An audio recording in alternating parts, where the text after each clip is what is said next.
Hola, muy bienvenidas a todos y a todas que se están sumando a este webinar de Acción Empresas. Em, Comentarles que este es un webinar que organizamos, una actividad que organizamos en conjunto, dos líneas temáticas. La línea temática de personas y trabajo, que ve todo lo relacionado, como el nombre lo dice, al mundo de los recursos humanos, los trabajadores, etcétera. Y por otra parte, la línea temática de ética y gobernanza, en donde vemos todas las temáticas asociadas y efectivamente y este tema que hoy día nos convoca, la verdad que cruza ambas líneas temáticas. Y por eso que estamos con, ustedes van a poder observar quizás cuando vean el resto de la audiencia, se van a dar cuenta que hay personas que probablemente que no ubican o no conocen, y es porque efectivamente para mi gente de ética y gobernanza seguramente a lo mejor va a desconocer al mundo de los recursos humanos, y viceversa, va a pasar exactamente lo mismo. Pero bueno, mi nombre es Alicia Meri, estoy a cargo de la línea de ética y gobernanza, como les comentaba. Quiero presentar también a Ángeles Bustamante, que está a cargo de la línea de personas y trabajo en Acción Empresas, como bien lo dicen ahí nuestros nombres. Les damos la más cordial bienvenida a este webinar en que vamos a ahondar justamente en el convenio 190 de la OIT sobre temas de cómo acabar, ¿no?, con la violencia y el acoso en el mundo del trabajo, sus recomendaciones, etcétera. Este que es un tema que obviamente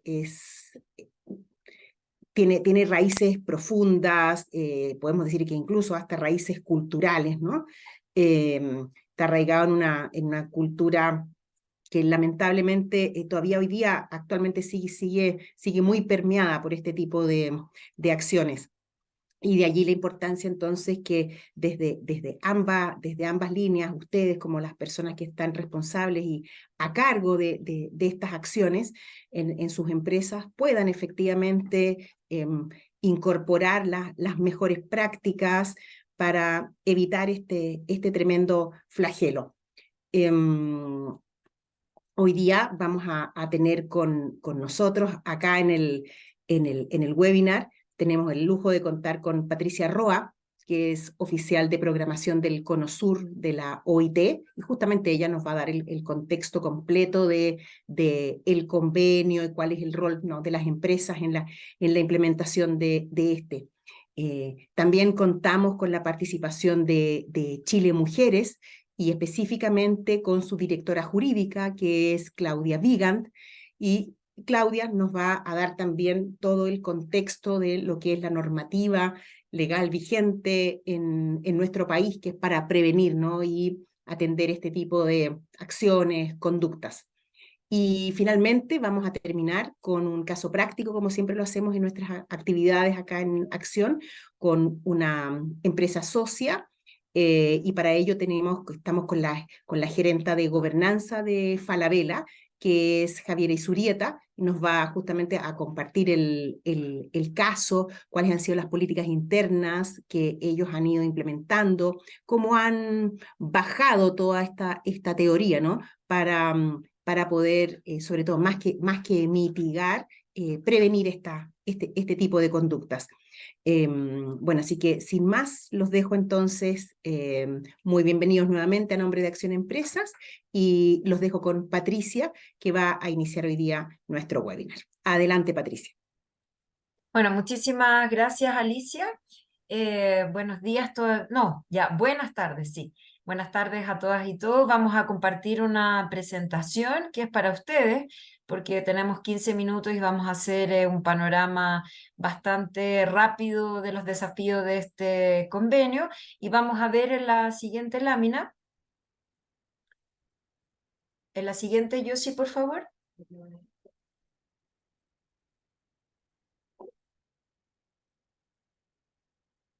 Parece que tenemos un problema para el cursor.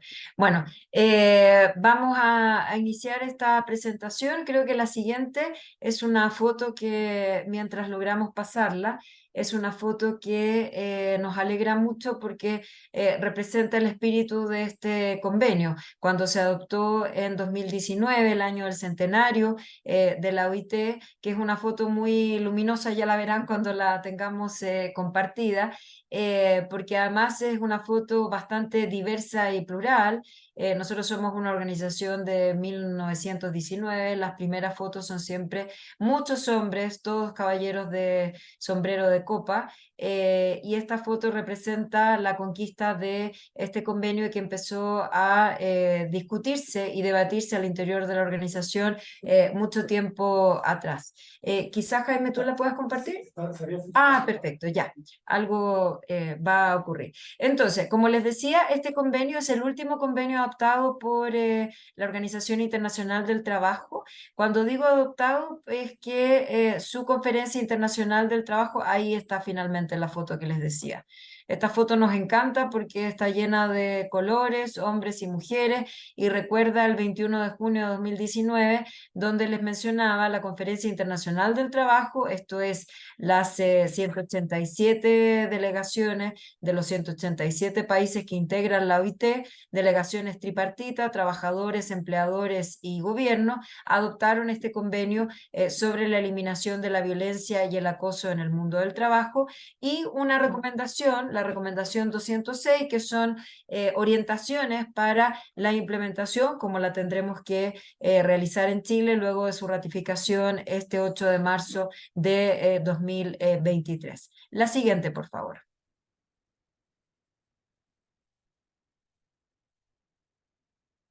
Creo que ya lo con el paso. Ahí está. La siguiente. Entonces, vamos a analizar estos 12 instrumentos, el convenio 190, y aquí es bien importante que sepan la diferencia entre convenio y recomendación.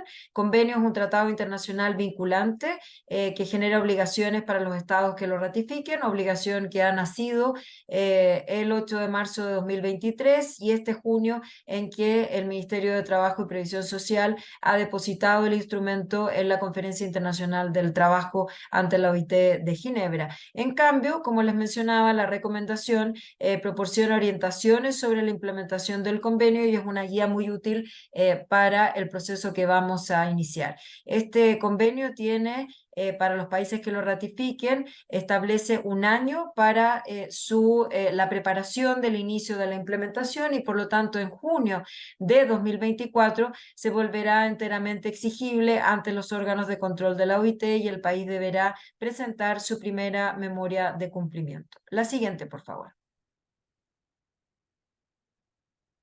¿Qué innovaciones hay en estos instrumentos? Y esto es bien interesante porque, claro, es justo el instrumento de 100 años de la OIT. Son las primeras normas internacionales sobre violencia y acoso en el mundo del trabajo. Eso es muy importante. No existía en el ordenamiento jurídico internacional normas al respecto.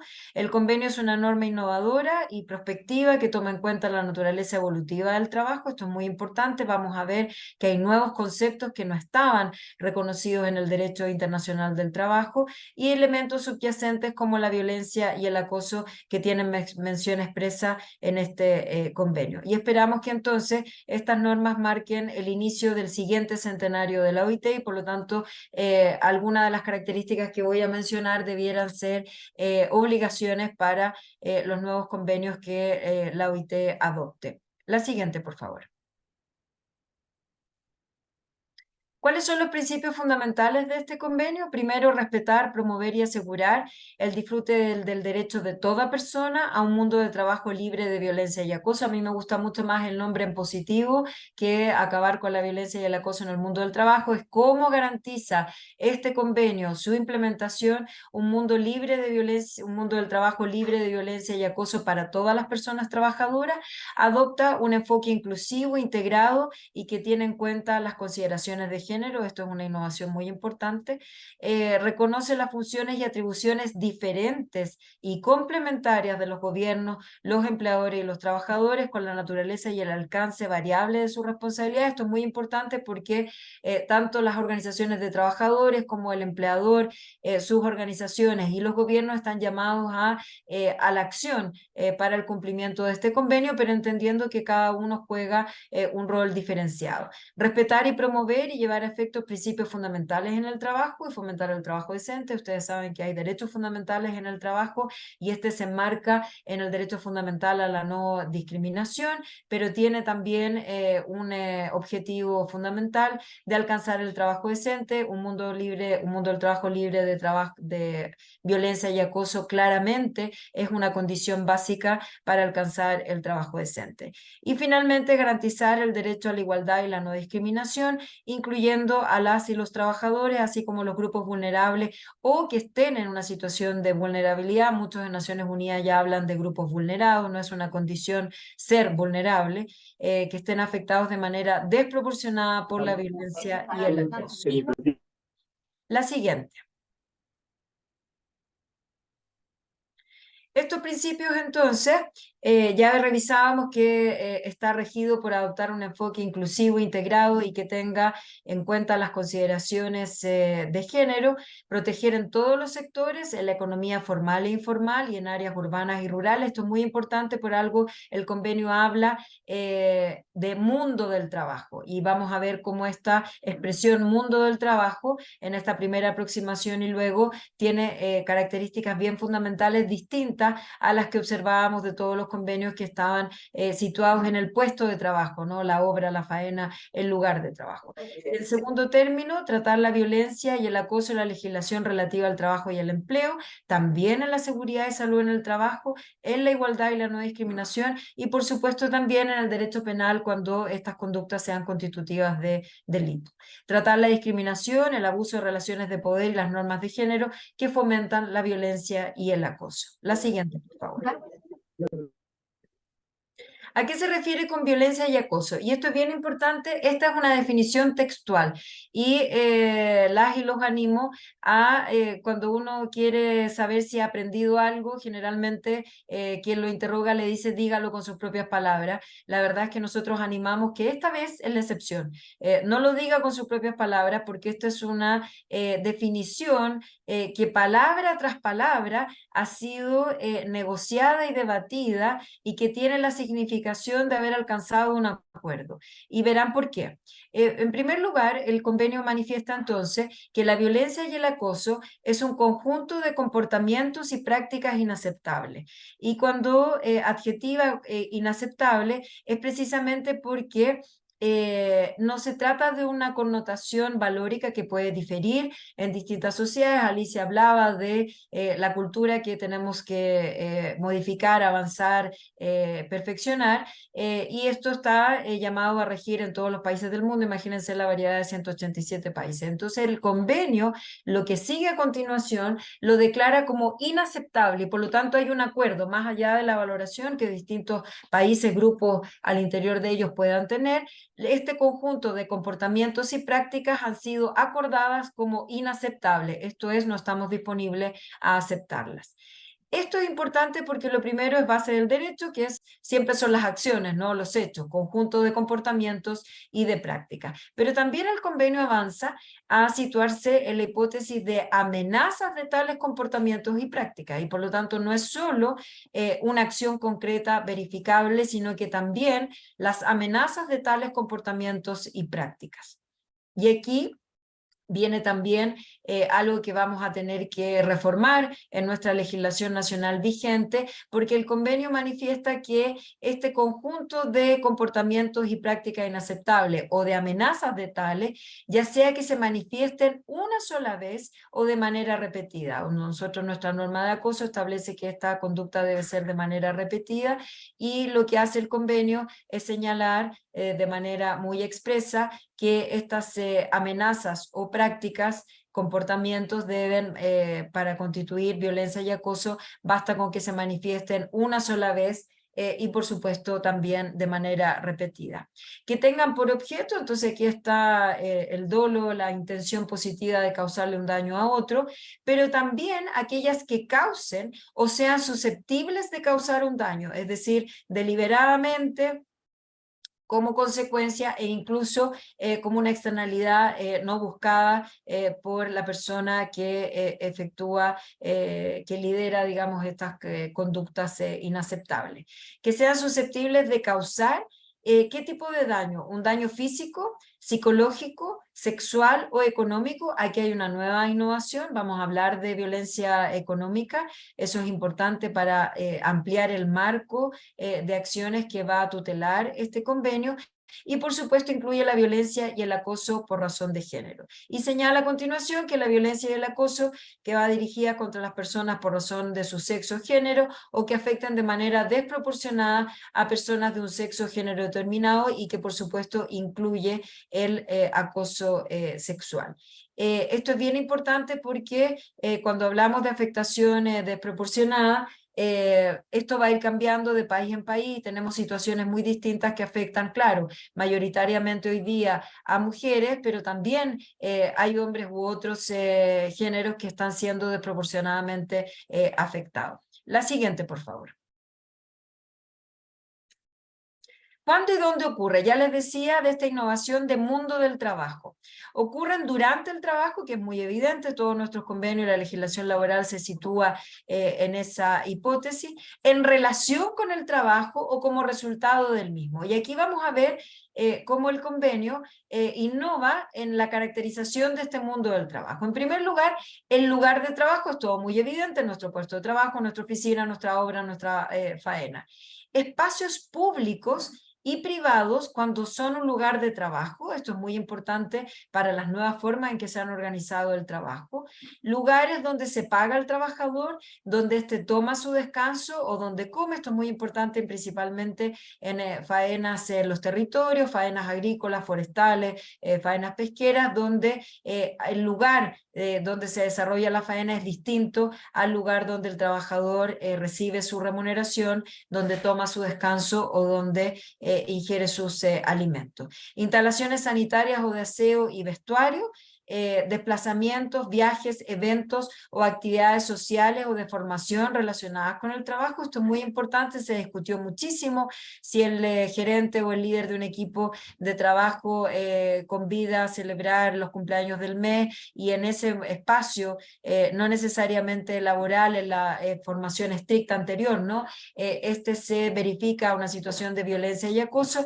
Como estas actividades están relacionadas con el trabajo, estos viajes, estos eventos, estas actividades sociales o de formación, ¿no? Muchas de las empresas tienen actividades de formación, de capacitación fuera del espacio tradicional de trabajo, son parte del ámbito de aplicación del convenio. Comunicaciones relacionadas con el trabajo, y aquí comunicaciones en el sentido más amplio y no tradicional de la expresión. Ya tenemos el primer dictamen del Contralor que señala como medios probatorios para los trabajadores del sector público, pantallazos de WhatsApp, por ejemplo, entendiendo que hoy día hay formas de comunicación distintas al interior del trabajo, no solo circunscrita a una carta, un oficio o un correo electrónico formal. Están también los chats de Teams, de Zoom y otras redes sociales.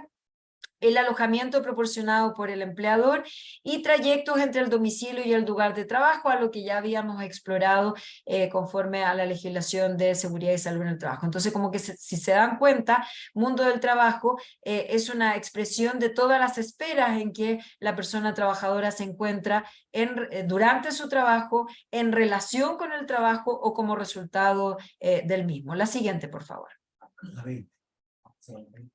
Perfecto, aquí me está soplando mi colega Jaime para la 20. Entonces vamos a ir, todo lo que vieron, que lo vieron pasar rapidito, no se preocupen porque van a tener la presentación, pero ahí está descrito cuáles son los roles del gobierno y los roles de los trabajadores, y como estamos aquí en una reunión de Acción Empresa, vamos a revisar cuál es el alcance de las responsabilidades de los empleadores, que fue un tema muy debatido antes de la adopción del convenio. La responsabilidad de los empleadores se califica en dos aspectos. En primer lugar, las medidas previstas deben ser apropiadas y acordes al grado de control. Este último concepto es bien importante porque la esfera de control, la facultad que tiene el empleador de organizar el trabajo y por tanto entonces ser responsable de lo que ocurre, ese grado de control debe ser tenido a la vista a la hora de exigir la responsabilidad de los empleadores. Y estos dos principios, apropiadas y grados de control, debieran adoptarse en la medida en que sea razonable y factible. Y por lo tanto, esto ayuda a un empleador diligente que pueda demostrar que ha sido responsable en la gestión de un espacio de trabajo libre de violencia y acoso. Aunque estos dos calificativos no se definen ni en el convenio ni en la recomendación, está claro que los empleadores no son responsables de situaciones, circunstancias o personas más allá de su grado de control. Y las medidas adoptadas debieran ser acorde a los medios disponibles. Estamos hablando de todo tamaño de empresa y por lo tanto los medios disponibles de una gran multinacional son muy distintas a una pequeña o microempresa y razonables en un contexto dado. Por lo tanto, corresponde identificar cuáles van a ser los criterios que se utilizarán para especificar ese grado de control que tienen los empleadores y evaluar las medidas que deben adoptarse y los medios tras de los cuales se aplicarán estas medidas a fin de prevenir la violencia y el acoso. Esto es muy importante, esto es un convenio que tiene un gran énfasis en el factor de prevención, es un convenio que lamenta llegar hacia el final de sus disposiciones en torno a las medidas de sanción, reparación, restitución de derechos y que quisiera avanzar en los mecanismos de prevención para estar frente a situaciones de vulneración en la menor prevalencia posible al interior de las empresas. La siguiente, por favor. Entonces, ¿cuál es lo que va a estar ahora desde junio hasta el próximo junio en el diálogo tripartito que comprometió a la ministra Jara al momento de la adopción en el Congreso Nacional de instalar una mesa tripartita para la implementación del convenio? Es discutir cómo se adopte y aplica una política en el lugar de trabajo sobre la violencia y el acoso. Entonces, los países deben solicitar a los empleadores medidas que establezcan para adoptar y aplicar en consulta con los trabajadores y sus representantes una política del lugar de trabajo relativa a la violencia y el acoso. Esta es la estrategia fundamental del convenio. Aquí seguramente van a haber recomendaciones de la autoridad en el diálogo tripartito, estableciendo entonces referencias de políticas, protocolos, seguramente en el reglamento interno de las empresas o en un anexo de contrato. Eso será parte del debate tripartito y lo que finalmente adopte la autoridad. Sobre la base de las prácticas existentes, estas políticas podrían, por ejemplo, incluir el compromiso y la responsabilidad del empleador de mantener este entorno seguro, definiciones de violencia y acoso, cómo lo ve la empresa en base a las definiciones del convenio y ejemplos pertinentes de conductas, prácticas y comportamientos prohibidos basados en el contexto, el sector y la ocupación específico. Estas son cuestiones propias de un reglamento interno. La empresa debe declarar su firme convicción de que estas prácticas son inaceptables y por lo tanto entonces al momento de la contratación o la permanencia en el trabajo indicar cuáles son las conductas deseables y aquellas que no son aceptables. Es aconsejable también que estas políticas establezcan programas de prevención. Como ya les decía, es muy importante este componente de prevención de la violencia y el acoso con objetivos medibles y también informar a los trabajadores sobre sus derechos y responsabilidades. Recuerden que este es un convenio 360, no es solo un principio de autoridad. También puede existir violencia y acoso entre trabajadores y de trabajadores a sus superiores jerárquicos.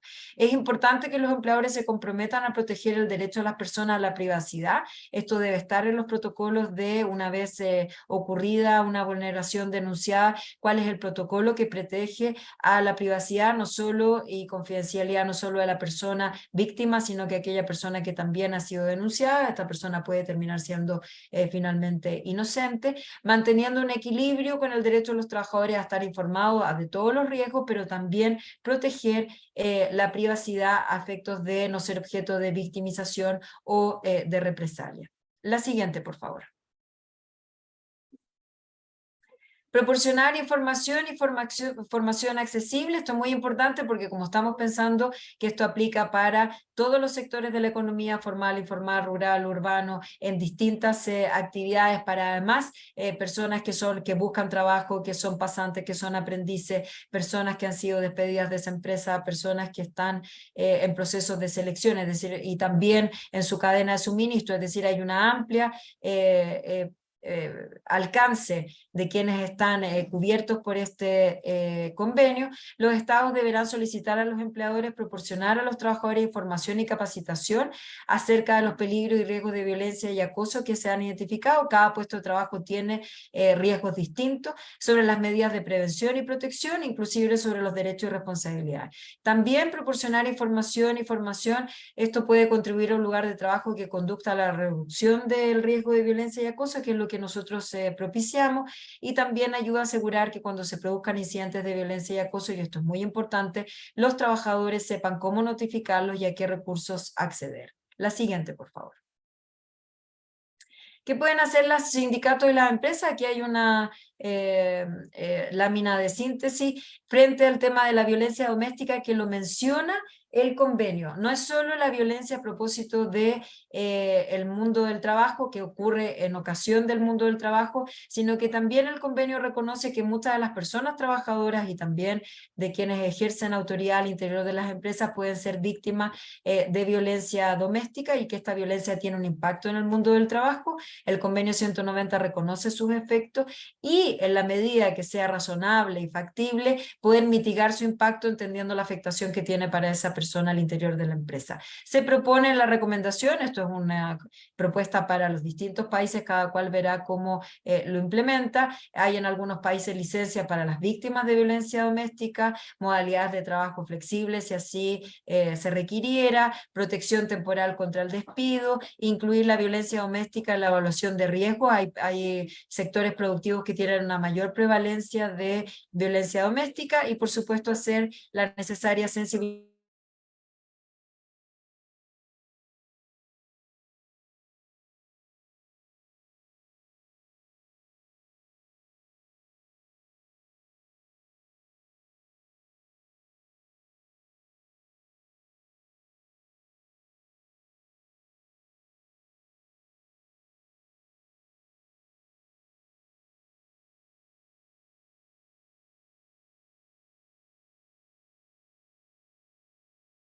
en la siguiente lámina.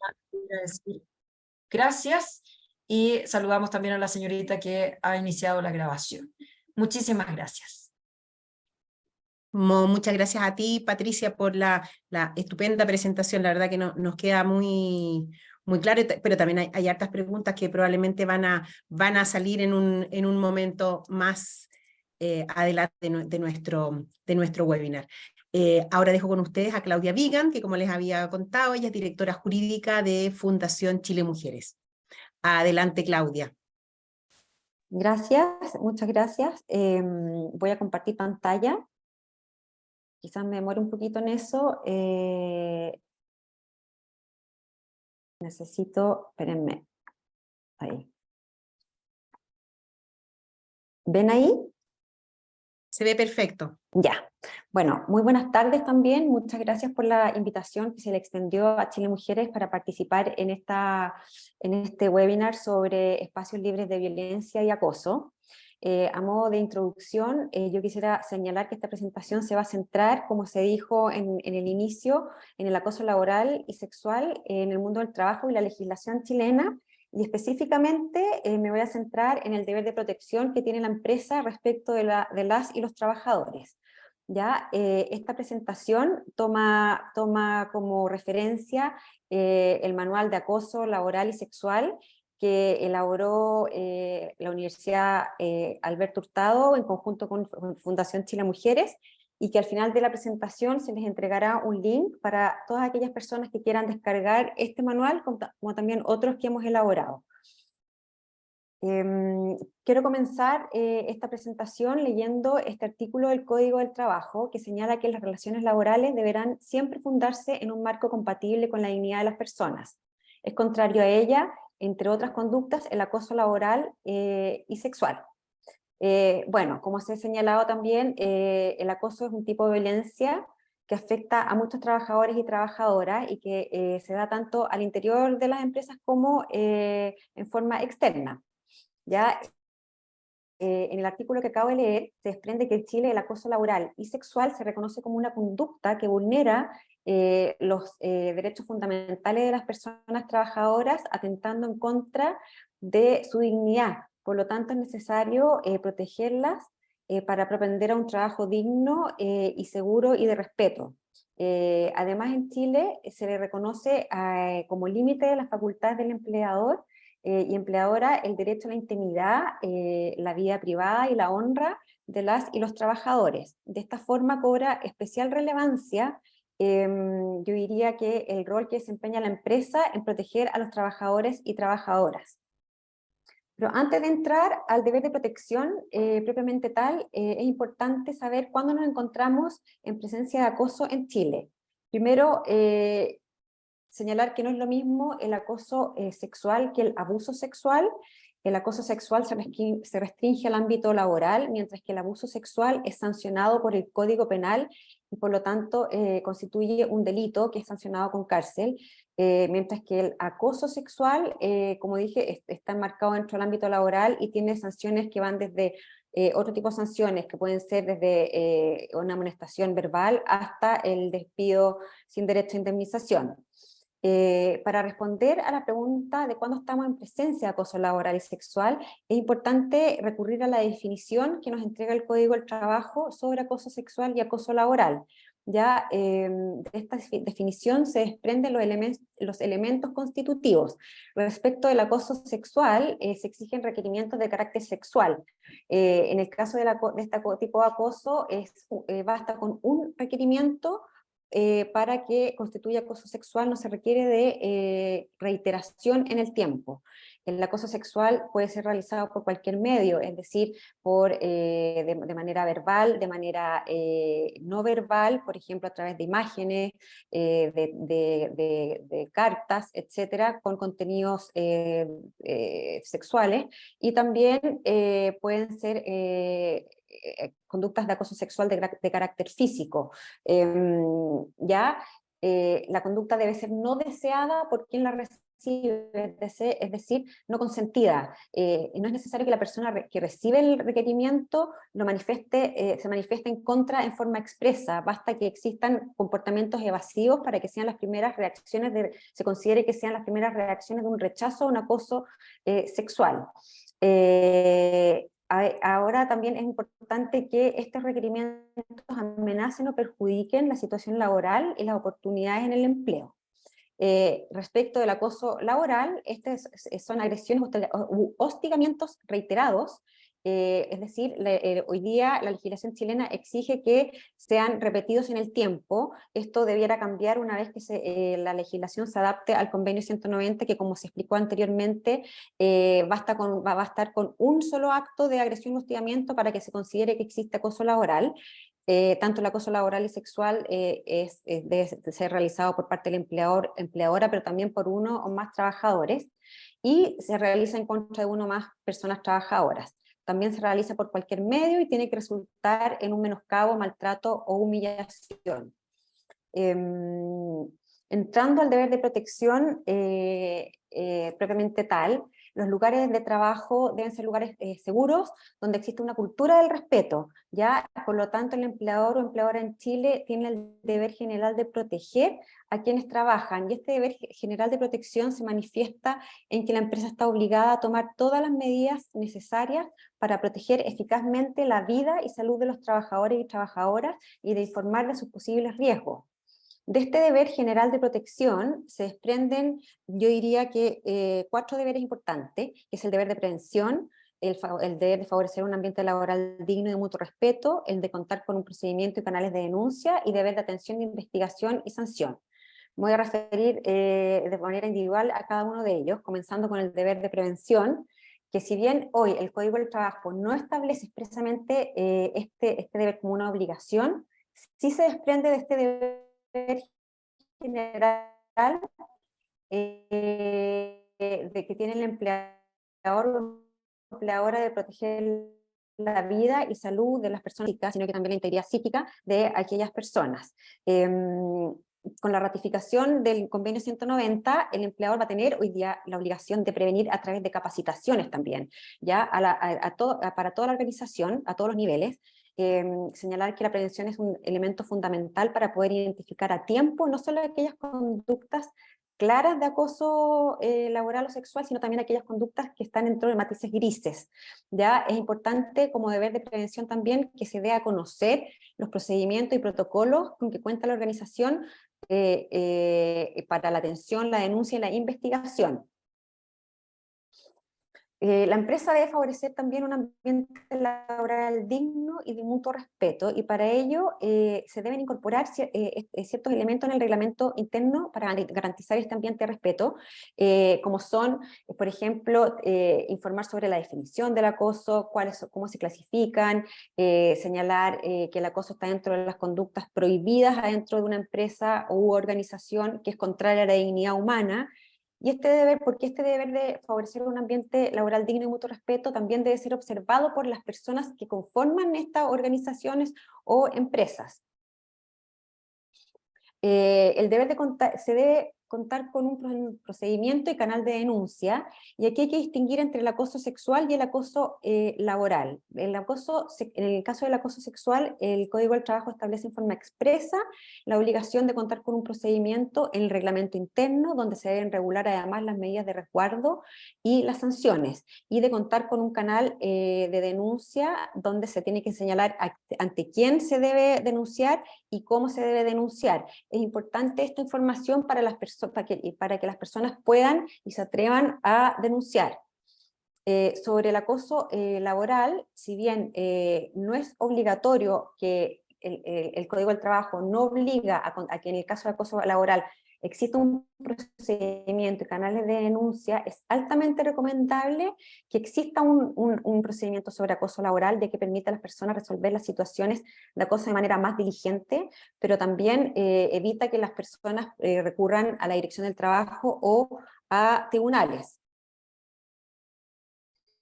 Existe también el deber de recibir, de investigar y de sancionar el acoso, en el caso del acoso sexual. Esta obligación, yo no voy a entrar en el procedimiento propiamente tal, pero sí voy a hacer un pequeño resumen.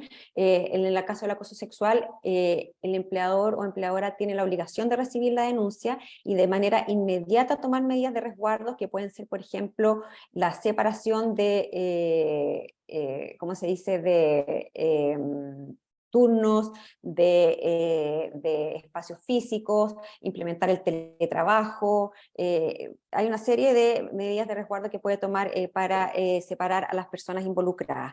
Es importante que la empresa que investiga garantice la confidencialidad de ambas partes para proteger el honor de las personas, y en caso de no investigar, se debe remitir la denuncia a la Inspección del Trabajo y continuar con el procedimiento señalado.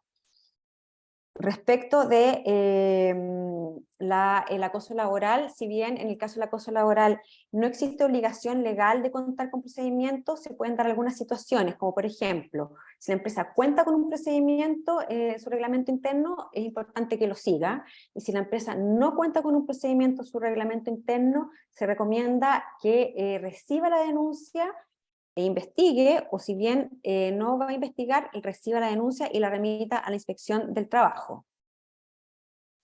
En Chile, los canales de denuncia deben ser confidenciales, pero no anónimos, y aquí hay que detenerse un poquito porque hay empresas que establecen como, permiten las denuncias anónimas. ¿Y por qué deben ser confidenciales y no anónimas las denuncias de acoso laboral y sexual? Porque así, al ser confidenciales, se conoce la parte, las personas que investigan, o digamos, va a poder proteger a las personas involucradas, va a poder cumplir con la obligación de investigar y también de oír a las partes dentro del procedimiento que se establece. Ahora, no solamente el acosador o acosadora va a ser sancionado por acoso laboral o sexual, sino que también la empresa se va a ser sancionada por no cumplir con su deber general de proteger la vida y salud de las personas trabajadoras, y las sanciones que se le pueden aplicar a la empresa pueden ser una sanción administrativa o una sanción judicial. se le aplicará una sanción administrativa cuando ejerce conductas de acoso personalmente o por quienes lo representen, y aquí la Dirección del Trabajo ha señalado que se entiende el acoso de gerentes como acoso del empleador o empleadora. También se va a sancionar administrativamente por no cumplir con la obligación de prevenir las conductas de acoso, por no asegurar un ambiente laboral digno de mutuo respeto, por no tomar medidas de resguardo y también por no adoptar las sanciones que deben aplicarse.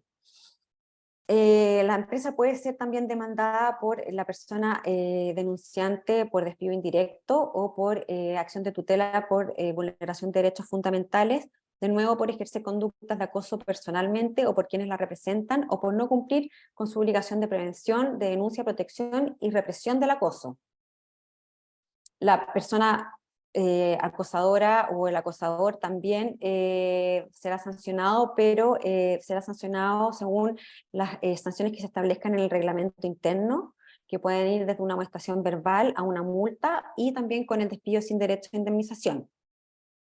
Y las sugerencias de buenas prácticas que podrían ser entregadas hoy día a las empresas que nos están escuchando están muy relacionadas con lo que se ha presentado hoy, pero podría ser sensibilizar a todas las personas de la organización respecto de la importancia de generar una cultura del respeto, generar un compromiso sobre esta sensibilización a nivel de mando, porque de esta forma, al estar las personas que tienen, digamos, cargos directivos o de decisión comprometidos con generar lugares libres de acoso y de violencia, va a permitir permear y lograr que se produzcan cambios culturales importantes al interior de la organización. También es importante hacer un seguimiento y mejoras continuas y medirse constantemente para saber cómo se está al interior de la empresa, y para ello existen distintos mecanismos de medición. En el caso de las empresas que reportan a la CMF está la norma 461 que las obliga a responder preguntas sobre acoso laboral y sexual. Nosotros como fundación participamos en dos consultas públicas cuando se estaba elaborando esta norma, y hemos profundizado en estos temas sobre acoso laboral en el instrumento Chile Mujeres, que se le aplica a empresas.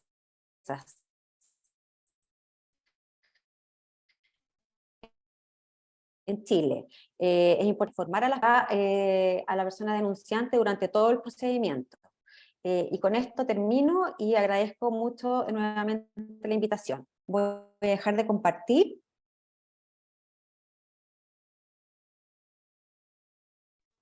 Muchas gracias, Claudia. Súper interesante, ¿no? O sea, tenemos una serie de instrumentos y procedimientos y buenas prácticas, ¿no? Para poder ejercer al interior de las compañías. Pero por otro lado también se ven bastantes espacios como para poder mejorar, ¿no? Sobre todo un poco con lo que nos explicaba respecto al acoso laboral. Bueno, nuevamente muchas gracias, Claudia. Dejo con ustedes ahora a Javiera Isurieta, que como les comentaba es gerente de gobernanza de Falabella S.A. Muchas gracias, Javiera. Ahí se me pueden ayudar dictando la presentación, Ángeles. Voy, justo la tengo aquí. Está cargando.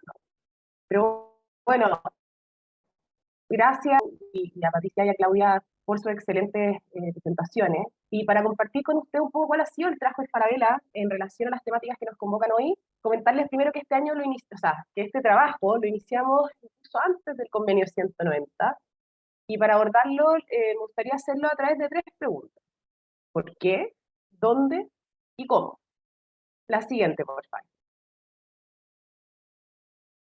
En primer lugar, el por qué, ¿verdad? ¿Por qué debería la empresa tomar una posición proactiva y preventiva en relación a la violencia y acoso? ¿Proactiva en qué sentido? Adelantando, ¿verdad?, lo que la ley va a establecer muchas veces a propósito de la ratificación de este convenio, a entender la ley como un mínimo higiénico respecto al cual nosotros podemos incluso adoptar un estándar superior. ¿Y preventiva en qué sentido? ¿Por qué tenemos que trabajar en la generación de una cultura que brinde un espacio seguro de trabajo, basado en el respeto mutuo y en la dignidad del ser humano, en sus derechos humanos propiamente tal, ¿verdad? Acá dicen que las buenas ideas se copian, yo le copié a Patricia, también tengo unas fotos, muy coloridas por lo demás. Y con una pequeña reflexión, porque hace un par de semanas tuvimos la suerte de recibir en Falabella a Deborah Ellis-Ross. Ella es presidente de la American Bar Association, que es el símil del Colegio de Abogados en Chile, y Débora nos compartió su experiencia liderando el trabajo del Centro de Derechos Humanos en esta asociación, y también como cofundadora de la red de intereses para mujeres y el grupo de trabajo en la materia.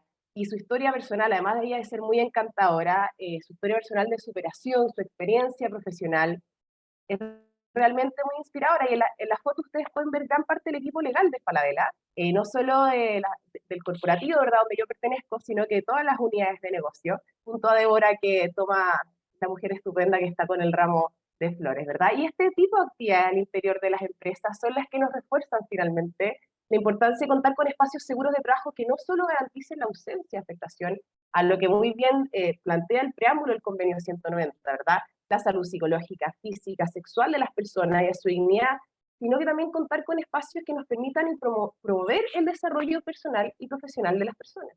Y la historia de Débora, que fue la primera en su familia en terminar la secundaria o educación media y de acceder a la educación superior, que tuvo que hacer frente a todos los sesgos instaurados en el mundo de los abogados, ¿verdad?, tan cerrado por ser mujer, por ser afroamericana, y que además impulsó de manera exitosa iniciativas que hoy en día facilitan el trabajo y constituyen un real aporte para muchos abogados y abogadas en Estados Unidos, ciertamente inspiró a cada una de las personas que ustedes ven en esta foto.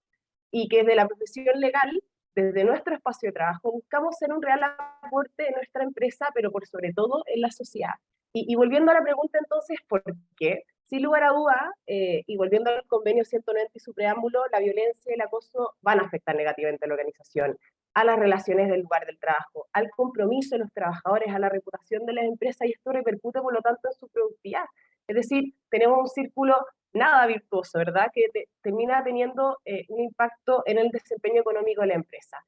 Pero, ¿por qué más? Yo me pregunto. Y acá tengo que citar al señor que ustedes ven en primera plana con corbata roja, que es nuestro gerente corporativo de Asuntos Legales y Gobernanza, Falabella, González Smith, que lo resume de una forma muy clara.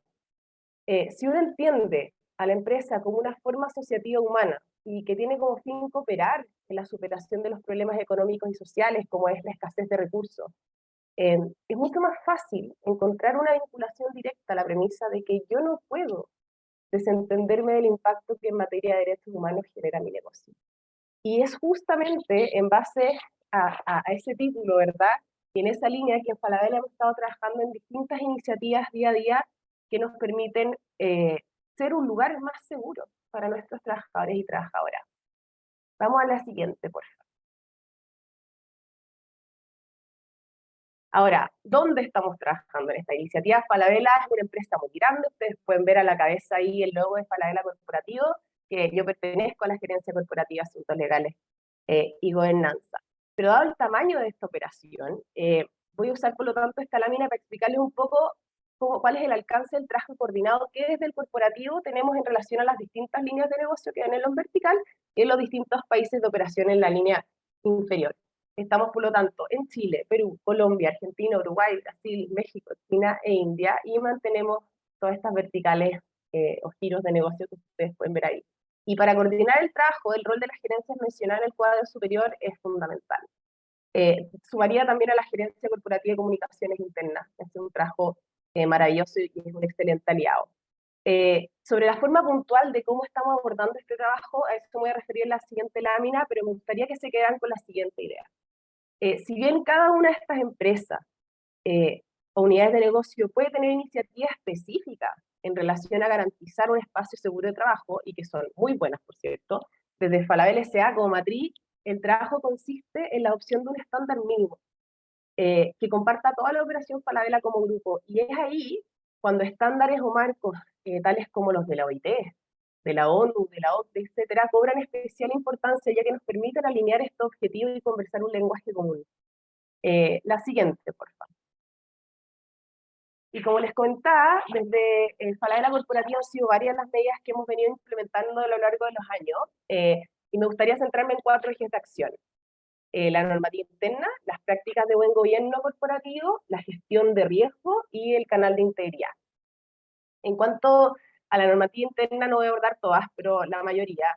Me gustaría destacar la política de diversidad e inclusión. La aprobamos en el 2018 y dentro de sus principios establece la no discriminación y la promoción de participación laboral de grupos de inclusión, que son estos grupos que históricamente han tenido una baja participación o una inadecuada inserción, ¿verdad?, en el mundo del trabajo, o han sido objeto de discriminación, como por ejemplo personas con discapacidad, mujeres, adultos mayores, que se identifican con el colectivo LGBT+, indígenas, etc.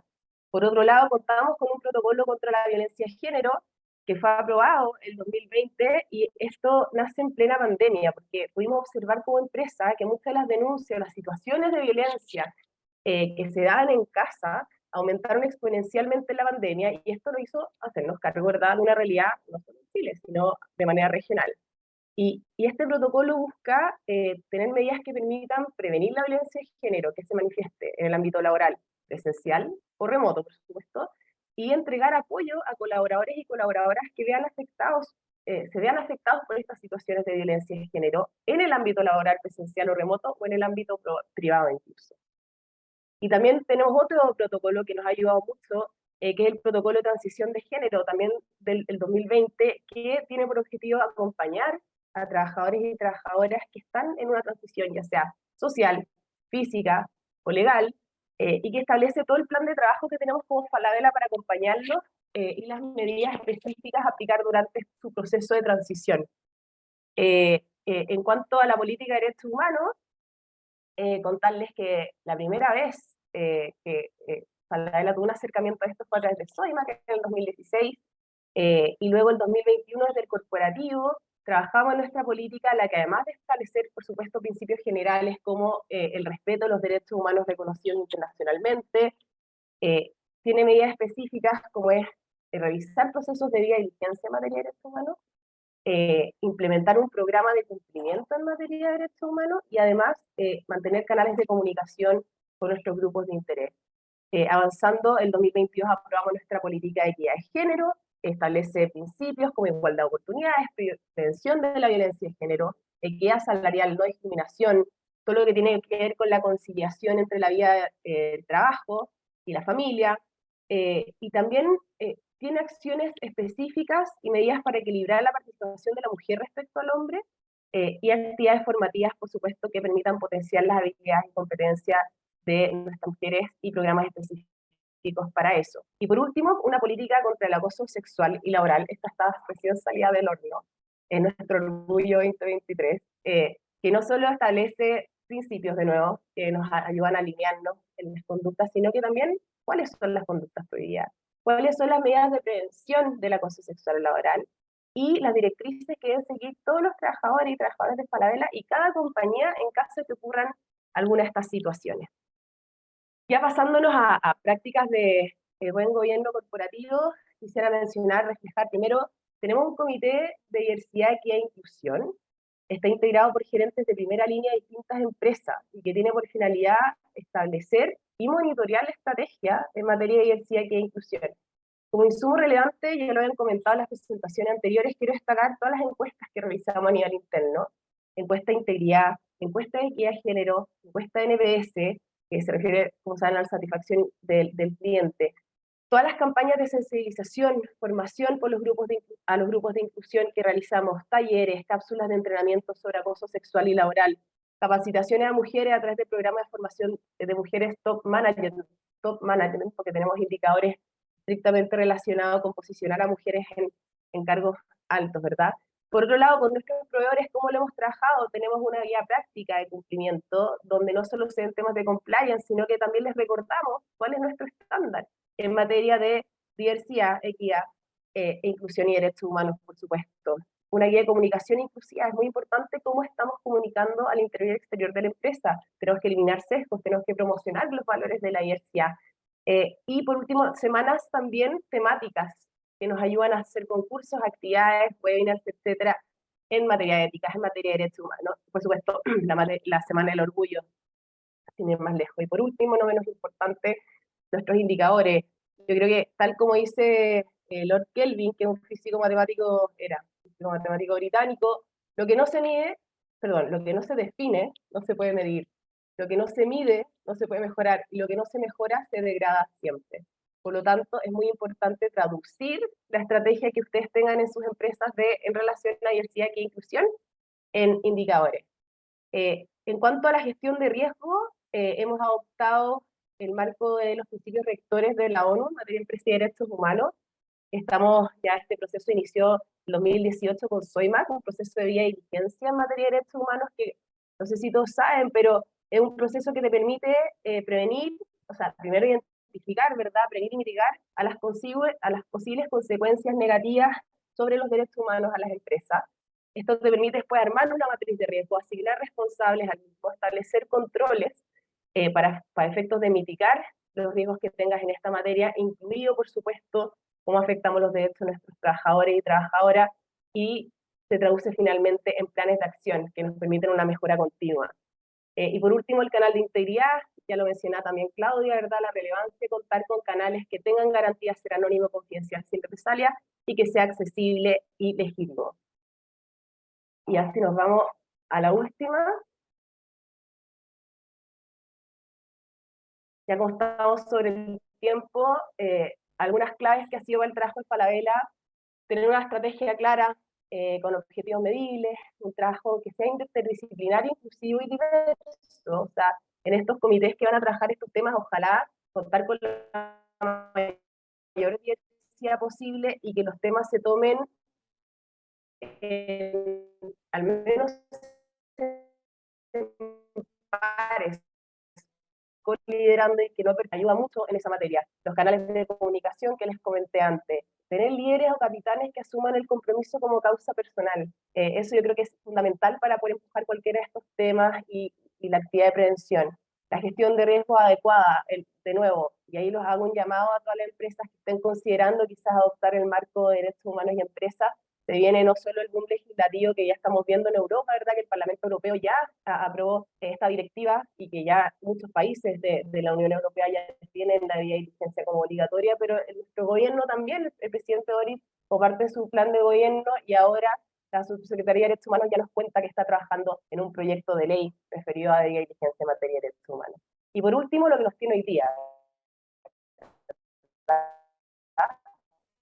a la Organización Internacional de Trabajo, como la fundación donde trabaja Claudia, ¿verdad? Al final tenemos que hacer como empresa, ser partícipe de estos cambios y acción, y que estas organizaciones nos entregan muchas herramientas valorables que podemos obtener para implementar estas mejoras en nuestras organizaciones. Y ya con eso termino, y les agradezco nuevamente, Alicia, Ángeles, por la invitación.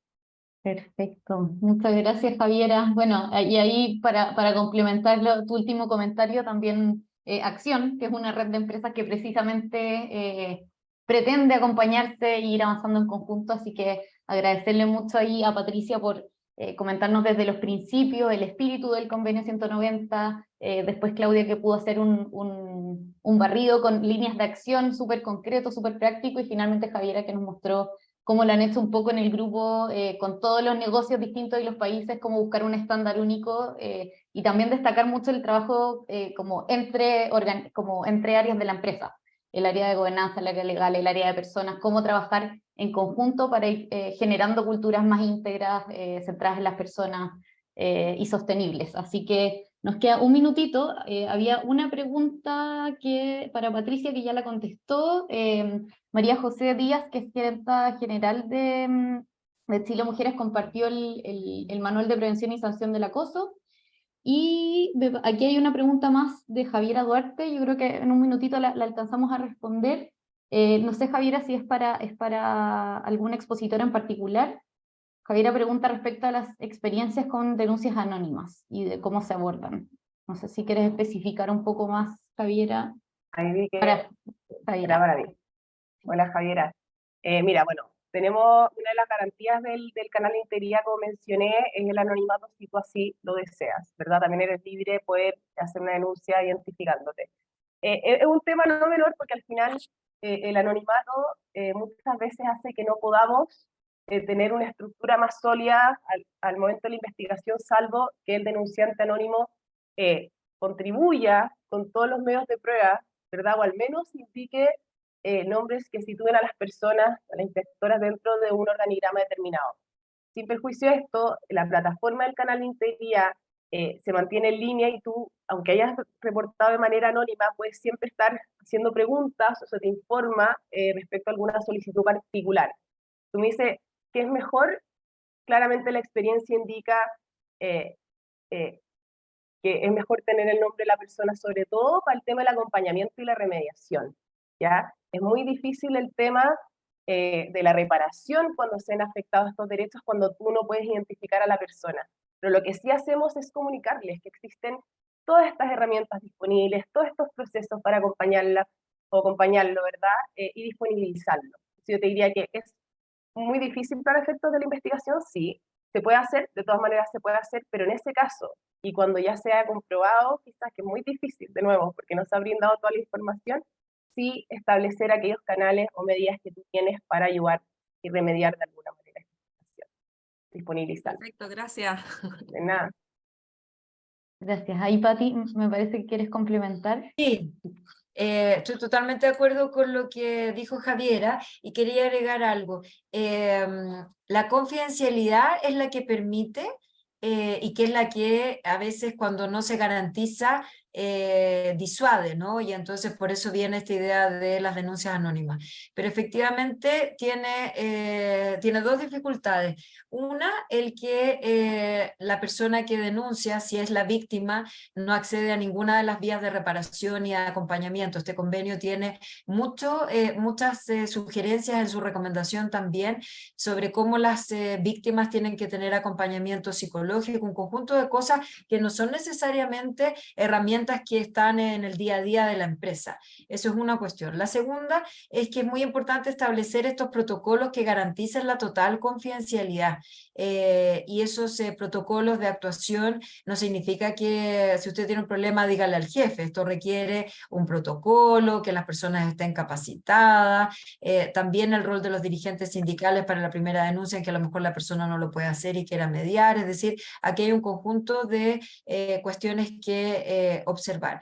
Y finalmente también, si bien la mayoría de las denuncias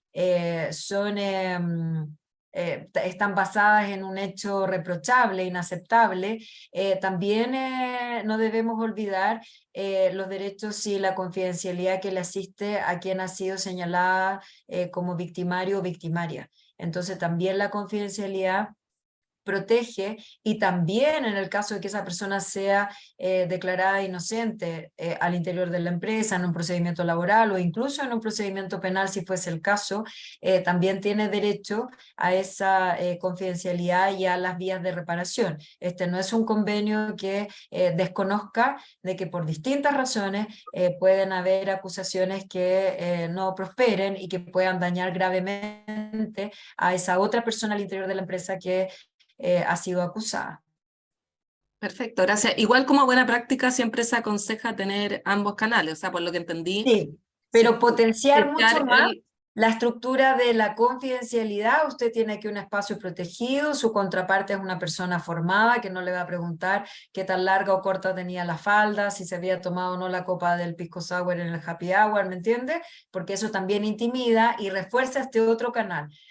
Tenerlo como una vía secundaria, pero haciendo la prevención de que ese canal no garantiza la plena protección que esa persona requiere. que yo creo que ese mismo acercamiento de que sea anónimo y en esos contactos tú puedes trabajar con la persona puede ser para una que primera llegue. aproximación y de hecho por eso te mencionaba el rol de los dirigentes sindicales. Muchas veces no para estos temas. Yo tengo miedo a hablar con el patrón, entonces no lo planteo y para eso le pido a mi dirigente sindical porque él sí tiene un fuero que está protegido. Entonces también hay un rol y por eso es muy importante que las organizaciones sindicales estén sensibilizadas y que no sean de nuevo actores refractarios o que no estén debidamente capacitados para que en esa primera aproximación, por ejemplo, sea a través de este otro que es representante y que esa persona pueda, ese dirigente pueda facilitar el garantizarle al denunciante la confidencialidad y el tratamiento correcto. Perfecto, muchas gracias. Gracias ahí por la duda. Bueno, gracias a todos los que se han quedado unos 5 minutitos más. Hay una última pregunta, yo creo que con eso ya cerramos. Yo sé que se tienen que desconectar, pero los que pueden quedarse, muy agradecida. Ahí Ristel pregunta sobre el acompañamiento a los equipos, ¿dónde sucede un tema de acoso sexual? Como, ¿qué se recomienda a nivel de práctica?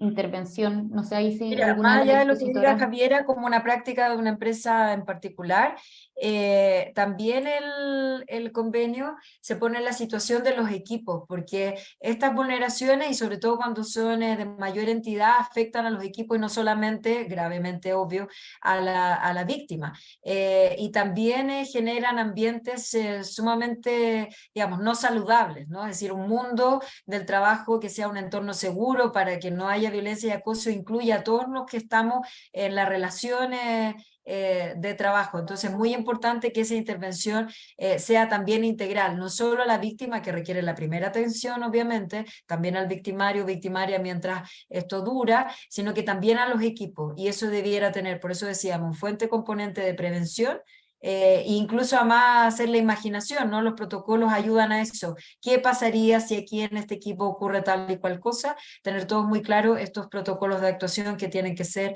antes, durante y sobre todo el después. Mucha gente refiere que luego de las denuncias y las sanciones, el victimario, victimaria y la víctima y los equipos quedan totalmente desconectados. Como por ejemplo, si esa persona no pudiese ser, cometió un error y puede enmendarlo y puede educarse y no volver a cometerlo, en el caso de victimaria, victimario, esta víctima tiene que ser reparada y restituida a sus derechos y los equipos de trabajo quedan afectados porque fue algo que ocurrió en su entorno más directo. Sí, de acuerdo con Patricia, y ahí, o sea, respecto a si es antes, durante o después, es apenas tomar conocimiento, ¿verdad? Y en esto, o sea, es fundamental el rol de las empresas en contribuir en el cese de estas prácticas, porque si esperamos a que termine la investigación, el daño puede ser muy grande, por lo tanto, el acompañamiento es aplicación y establecer todas las medidas posibles de acompañamiento durante y después, como mencionaba. Perfecto, muchas gracias a ambas por sus preguntas. Bueno, veo que ya no quedan más preguntas, estamos terminando unos minutos tarde. Agradecerles nuevamente por participar, sobre todo a nuestras expositoras por tanto insumo, ¿cierto? Les vamos a enviar las presentaciones, la grabación también, y abrir este camino realmente, como dice Pati, esto empieza ahora en junio de este año, hasta junio del próximo año. Nos queda mucho trabajo por hacer, así que probablemente seguiremos trabajando en este tema, y muchas gracias a todos por participar. Hasta una próxima. Gracias a ustedes por la invitación. Muchas gracias. Gracias. Chao. Muchas gracias. Chao, chao.